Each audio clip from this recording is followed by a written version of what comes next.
7 fundamental principles of graphic ഡിസൈനിലെ ഏഴാമത്തെ topic complexity and function.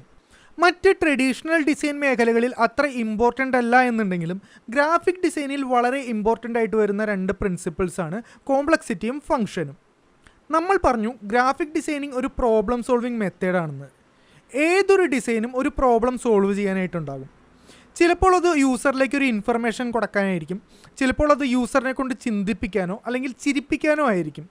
എന്ത് തന്നെയാണെന്നുണ്ടെങ്കിലും നമ്മൾ ചെയ്യുന്ന ഡിസൈൻ അതിൻ്റെ ഫംഗ്ഷൻ കംപ്ലീറ്റ് ആയിട്ട് അല്ലെങ്കിൽ പൂർണ്ണമായിട്ട് നടപ്പാക്കുന്നുണ്ടോ എന്നുള്ള കാര്യം നമ്മൾ ശ്രദ്ധിച്ചിരിക്കണം. കാരണം ആ ഡിസൈൻ കൊണ്ട് നമ്മൾ അല്ലെങ്കിൽ ക്ലയൻറ്റ് ഉദ്ദേശിക്കുന്ന ഫംഗ്ഷൻ നടന്നില്ല എന്നുണ്ടെങ്കിൽ ആ ഡിസൈൻ യൂസ്ലെസ് ആയി. ഏതൊരു പ്രോബ്ലത്തെയും പോലെ ഈ ഒരു പ്രോബ്ലവും സോൾവ് ചെയ്യേണ്ടത് ഏറ്റവും സിമ്പിളായിട്ടുള്ള മെത്തേഡിൽ കൂടി ആയിരിക്കണം. കോംപ്ലക്സിറ്റി എത്രത്തോളം കുറയുന്നോ അത്രത്തോളം നമ്മുടെ ഡിസൈൻ ബെറ്റർ ആകും. കാരണം ഞാൻ നേരത്തെ പറഞ്ഞ പോലെ ഹ്യൂമൻ ബ്രെയിൻ കോംപ്ലക്സ് ആയിട്ടുള്ള കാര്യങ്ങളെക്കാൾ കൂടുതൽ പ്രിഫർ ചെയ്യുന്നത് സിമ്പിളായിട്ടുള്ള കാര്യങ്ങളാണ്. അതുകൊണ്ട് തന്നെ മാക്സിമം സിമ്പിളായിട്ടുള്ള വേയിൽ കോംപ്ലക്സിറ്റി ഒട്ടുമില്ലാതെ തന്നെ നമ്മൾ ഡിസൈൻ കംപ്ലീറ്റ് ചെയ്യാനായിട്ട് ശ്രമിക്കണം. സോ നമുക്ക് നമ്മുടെ ഡിസൈനിൽ അതിൻ്റെ ഫങ്ഷനാലിറ്റി പ്രോപ്പറായിട്ട് ഇംപ്ലിമെൻറ്റ് ചെയ്തിട്ടുണ്ടോ എന്നുള്ള കാര്യം ചെക്ക് ചെയ്യാം.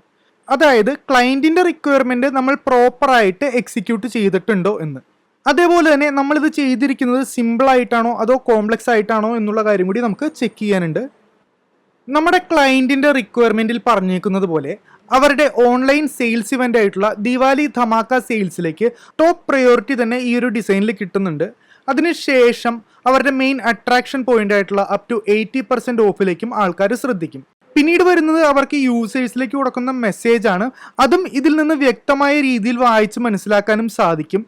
So most of the functionality നമ്മൾ പ്രോപ്പറായിട്ട് തന്നെ എക്സിക്യൂട്ട് ചെയ്തിട്ടുണ്ട്.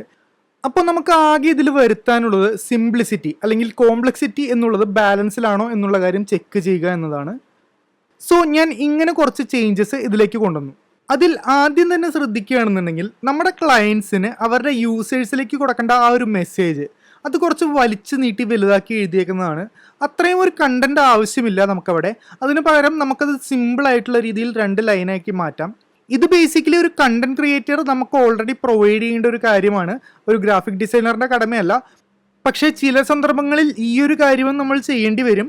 ഇത് കോംപ്ലക്സിറ്റി കുറയ്ക്കുക എന്നുള്ളതിനൊരു എക്സാമ്പിൾ ആയതുകൊണ്ട് ഞാനിതിവിടെ ഇൻക്ലൂഡ് ചെയ്തു എന്നുള്ളൂ. അതല്ലാതെ ഞാനിതിൽ വരുത്തിയ ഏറ്റവും മേജറായിട്ടുള്ള ചേഞ്ച് എന്ന് പറയുന്നത് ആ ദിവാലി ധമാക്ക സെയിൽസിനെ ഒരു റംഗോളിയുടെ ഡിസൈൻ്റെ ഉള്ളിൽ കൊണ്ടുവയ്ക്കുക എന്നുള്ളതാണ്. അപ്പോൾ നിങ്ങൾക്ക് പലർക്കും തോന്നിയേക്കാം ഡിസൈനെ സിംപ്ലിഫൈ ചെയ്യണം എന്ന് പറഞ്ഞിട്ട് ഇതിപ്പോൾ കോംപ്ലക്സ് ആക്കുകയല്ലേ ചെയ്തതെന്ന്.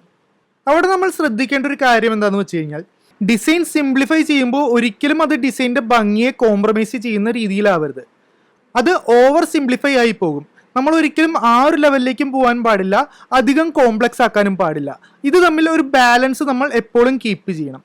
ശരിക്കും ഈ ഒരു റംഗോളി ഡിസൈൻ ഇവിടെ കൊണ്ടുവന്നപ്പോൾ അത് നമ്മുടെ ടൈറ്റിലിനെ എംഫസൈസ് ചെയ്യുകയാണ്, അല്ലെങ്കിൽ പ്രയോറിറ്റി കൂടുതൽ കൊടുക്കുകയാണ് ചെയ്തേക്കുന്നത്. അതായത് നമ്മളുടെ ഡിസൈൻ്റെ ഫംഗ്ഷൻ അവിടെ ഇംപ്ലിമെൻറ്റ് ചെയ്യാൻ ഈ ഒരു ഡിസൈൻ നമ്മളെ ഹെൽപ്പ് ചെയ്യുകയാണ് ചെയ്തത്. ചുരുക്കി പറഞ്ഞാൽ നമ്മൾ നമ്മുടെ ഡിസൈൻ ചെയ്യുമ്പോൾ സിമ്പിളായിട്ട് ചെയ്യുക എന്ന് വെച്ച് അതിനർത്ഥം തട്ടിക്കൂട്ടി എന്തെങ്കിലും ചെയ്തു വെക്കുക എന്നുള്ളതല്ല. ഒരു ഡിസൈൻ എത്രത്തോളം സിമ്പിൾ ആക്കണം അല്ലെങ്കിൽ കോംപ്ലക്സ് ആക്കണം എന്നുള്ളതൊക്കെ നമുക്ക് ഒരു എക്സ്പീരിയൻസിൽ നിന്ന് കിട്ടുന്ന ഒരു കാര്യമാണ്. അപ്പോൾ ഇത്രയുമാണ് ഗ്രാഫിക് ഡിസൈനിലെ മേജറായിട്ട് വരുന്ന ഫണ്ടമെൻ്റൽ പ്രിൻസിപ്പിൾസ്. ഒരു ആർട്ടിസ്റ്റ് അല്ലെങ്കിൽ ഒരു ഡിസൈനർ എന്ന രീതിയിൽ ഇതെല്ലാം നമ്മുടേതായ രീതിയിൽ മാറ്റാനായിട്ടുള്ള പെർമിഷൻ അല്ലെങ്കിൽ ഫ്രീഡം നമുക്കുണ്ട്. നമ്മൾ അങ്ങനെ ചെയ്യുമ്പോൾ, അതായത് ട്രഡീഷണൽ ആയിട്ടുള്ള മെത്തേഡിൽ നിന്ന് മാറി ചിന്തിക്കുമ്പോൾ നമ്മളുടെ ഡിസൈൻ്റെ ഫങ്ഷനാലിറ്റി അവിടെ നടക്കുന്നുണ്ടോ എന്നുള്ള കാര്യം നമ്മൾ കൺഫേം ചെയ്തിരിക്കണം.